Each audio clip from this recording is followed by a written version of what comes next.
did the freelancing, the 10 years out on the road with companies like Rombear. I taught for English National Ballet as well. You know, I did a lot of work in schools. And what you do is you pick up lots of skills. And I realized my biggest skill is probably being adaptable and being able to kind of just really be agile and turn my head and problem solve. But I think what it's done is given me this kind of 360-degree look at the industry from lots of different sides. Sometimes I just think like I'm a doer. I like to go in and get on with it and get the job done. I guess probably when I started my career, I probably did that a bit more like a bull in a china shop, whereas I would hope now I spend a little more time thinking. But I think my energy is definitely always about forging forward and moving forward and getting things done. You see people really at their lowest ebb, like on the edge of just doing something really bad, and then seeing how this intervention can help bring them back again. And we see it in different ways, you know, like the Dance for Dementia work I do, the Dance for Parkinson's work.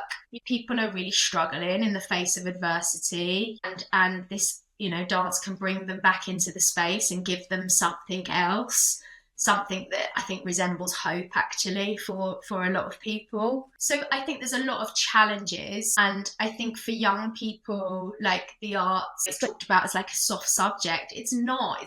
It's what builds and enables people and builds that kind of resilience.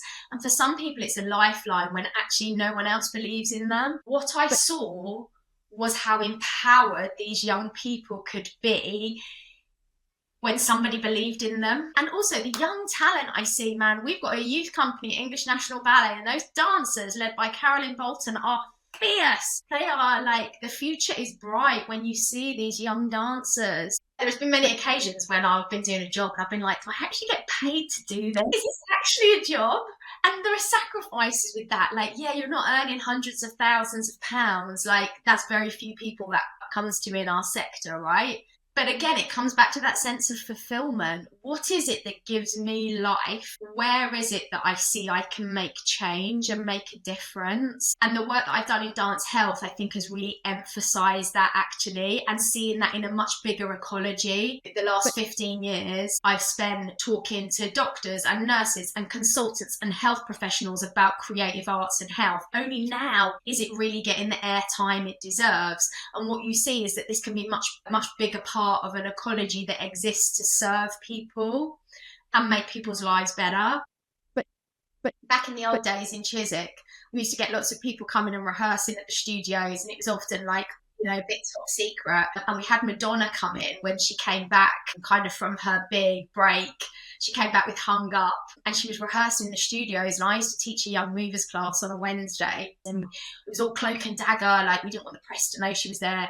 But she ran over time, and I went downstairs and her bodyguard was outside, this big Scottish guy. And I was like, I'm really sorry, but I've got a class. And he said, just go in and tell her. Like, I said to him, I know you work with her every day, but that's Madonna. And I'm not sure I can just go in and ask her to get out of my studio. And he said, do you want me to come in with you? And I was like, yes, please. So we went in, and I had to ask Madonna to leave the studio. My young movers.